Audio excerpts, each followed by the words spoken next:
Hello friends, good morning. मैं Sandeep Pandey. Friends, आज की वीडियो में हम लोग बात करेंगे एसडीआई के बारे में। SDI that means slit density index.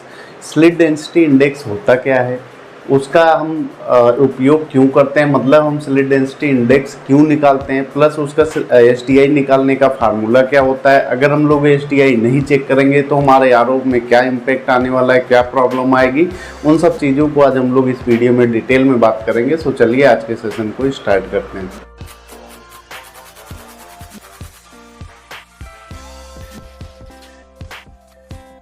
सबसे पहले हम लोग देख लेते हैं एसडीआई बेसिकली होता क्या है। एसडीआई दोस्तों ये होता है कि जो भी अपना सस्पेंडेड पार्टिकल वाटर में होते हैं, जो कि फॉलिंग क्रिएट कर सकते हैं, उनकी जो क्षमता होती है वो हम एसडीआई के थ्रू फाइंड आउट करते हैं। या बेसिकली बोला जा सकता है कि अगर वो पानी हमारा आरओ मेम्ब्रेन में जाएगा तो आरओ मेम्ब्रेन को कितना टाइम में वो डैमेज कर सकता है, मतलब जो उसकी क्षमता हम निकालेंगे उसी को हम एसडीआई बोलते हैं। अब हम लोग एसडीआई का फार्मूला देख लेते हैं। एसडीआई में एक उसका टेस्ट किट अलग से आती है, एसडीआई किट आती है। अगर आपने यूज किया होगा तो वेल एंड गुड है, नहीं यूज किए तो भी कोई प्रॉब्लम नहीं है। एसडीआई किट में और कुछ नहीं होता है, एक फिल्टर लगा होता है, फिल्टर पेपर इसको बोलते हैं। फिल्टर पेपर जो होता है वो 0.45 माइक्रोन का होता है। फीड प्रेशर की रिक्वायरमेंट होती है, ये अब डिपेंड करेगा कि जो आपकी जो एसडीआई किट है वो किस मेक की है। बेसिकली जो मेम्ब्रेन की रिक्वायरमेंट होती है वो तो 0.45 माइक्रोन की होती है, कि उससे हमें मालूम चल जाएगा कि हमारी मेम्ब्रेन कितना जल्दी ब्लॉक हो सकती है। अब उसके लिए रिक्वायर्ड जो प्रेशर होता है अपने एसडीआई किट के लिए वो 30 psi का होता है, या इसको हम 30 psi को ही अप्रॉक्सीमेट 2 kg पर सेंटीमीटर स्क्वायर आप ले सकते हो। बिकॉज आप अपने जो आरओ में यूनिट्स जो हम लोग नॉर्मली यूज करते हैं प्रेशर गेज, जो kg पर सेंटीमीटर स्क्वायर में रहता है। अगर आपका psi है तो 30 psi रखिए, kg पर सेंटीमीटर स्क्वायर है तो 2 kg के अप्रॉक्सीमेट आपका प्रेशर होना चाहिए जहाँ पर आप एसडीआई किट आप यूज कर रहे हो। अब हम लोग इसका फार्मूला देख लेते हैं। एसडीआई होता क्या है। एसडीआई इक्वल टू होता है 1 माइनस T0 अपान T1 पूरे का बट्टा कैपिटल T मल्टीप्लाई बाई 100। ये अपना फार्मूला होता है एसडीआई निकालने। अब इसको हम लोग थोड़ा देख लेते हैं फार्मूले को, कि यहाँ पर T0 लिखा है। T0 डेट मीन्स होता क्या है, इसका एक प्रोसीजर होता है कि एक जब भी हम एसडीआई किट लगाएंगे तो नीचे एक 500 ml का एक जार ले लेंगे, उसमें पानी हमें कलेक्ट करना रहता है। फिल्टर पेपर हम लगा देंगे एसडीआई किट में।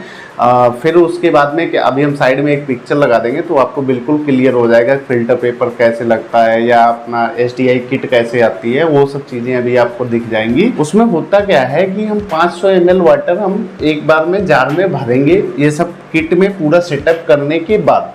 अब वो जार में 500 ml भरने में जो टाइम लगेगा उसको हम लोग बोलेंगे T0। तो इसको हम नोट डाउन कर देते हैं। T0 equal to initial time.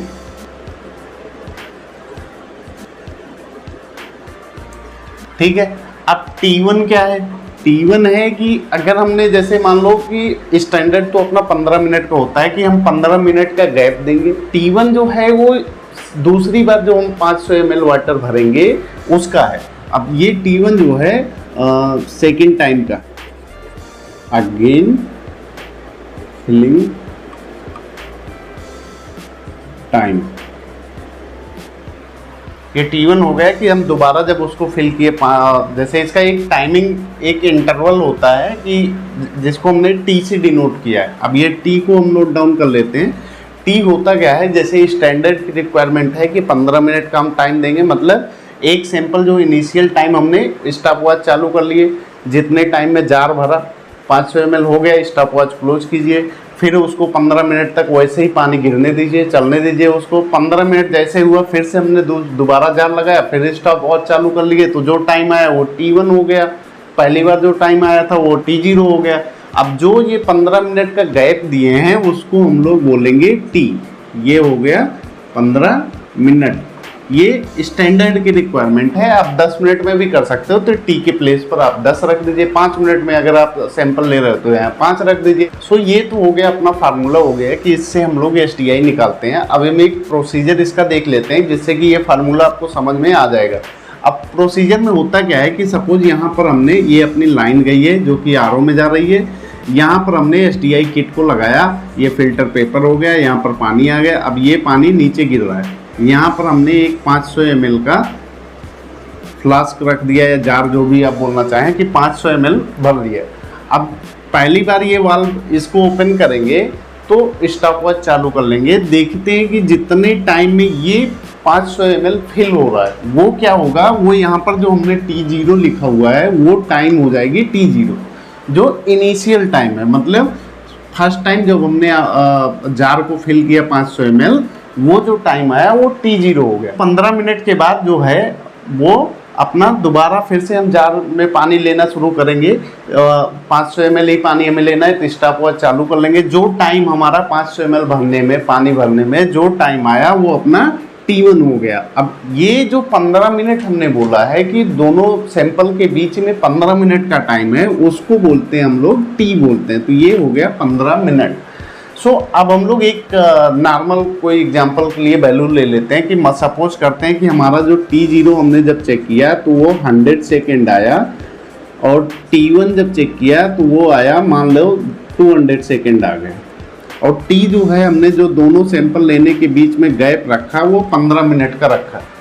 अब ये सभी वैल्यू को उठाएंगे, इस फार्मूले में पुट करेंगे तो हो गया ये अपना SDI इक्वल टू हो गया 1 माइनस T0। T0 का हम 100 सेकेंड रख देते हैं, डिवाइडेड बाई T1। T1 अपना 200 सेकेंड है, पूरे का डिवाइडेड बाई T है तो T अपना 15 है। ये 15 क्या है फ्रेंड्स, ये स्टैंडर्ड की रिक्वायरमेंट है। आप 5, 10, 15 जो आप चाहें आप रख सकते हैं, बट ये टाइम आप चेंज कर देना। मतलब अगर आप 5 मिनट बाद सैंपल ले रहे हो दूसरा सैंपल, तो यहाँ T इक्वल टू 5 हो जाएगा। तो मतलब यहाँ जब हमने 15 से डिवाइड किया, आप वो 5 से डिवाइड कर दीजिएगा, बस इतना ध्यान दीजिएगा। सो अब हम इसको सॉल्व कर लेते हैं। तो ये 2 0 2 0 कैंसिल आउट हो गया। दैट मीन्स हुआ क्या, 2 माइनस 1 डिवाइडेड बाई 2 पूरे का बटा 15। दैट मीन्स हो गया 1/2। इसको 0.5 बोल सकते हैं। 0.5 डिवाइडेड बाई 15 मल्टीप्लाई बाई 100, यहाँ भी 100 आ जाएगा मल्टीप्लाई में।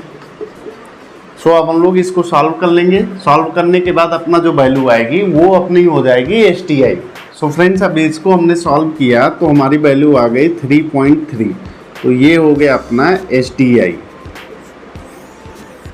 सो अभी ये 3 से ज़्यादा आ रही है, 3 से ज़्यादा आ रही है तो डेट मीन्स हुआ क्या है, SDI अगर 3 से ज़्यादा हमारी आ रही है तो हम पानी ले सकते हैं, बट हमारी मेम्ब्रेन के लिए रिस्क है। मतलब एज पर मैन्युफैक्चरर, जो मेम्ब्रेन का मैन्युफैक्चरर है वो रिकमेंड करता है कि भाई हमें 3 से ऊपर का अगर SDI नहीं चाहिए, डेट मीन्स आप वो पानी नहीं डाल सकते हो। बट हाँ, जनरल केसेस में 3 से 5 के बीच में एक्सेप्टेबल रहता है। ऐसा नहीं है कि आप वो पानी आप यूज नहीं कर सकते हो, मतलब RO में नहीं डाल सकते हो, तो वो आप पानी ले सकते हो। बट हाँ, रिस्क इसमें है। ये 3 से ऊपर हो गया तो रिस्क है।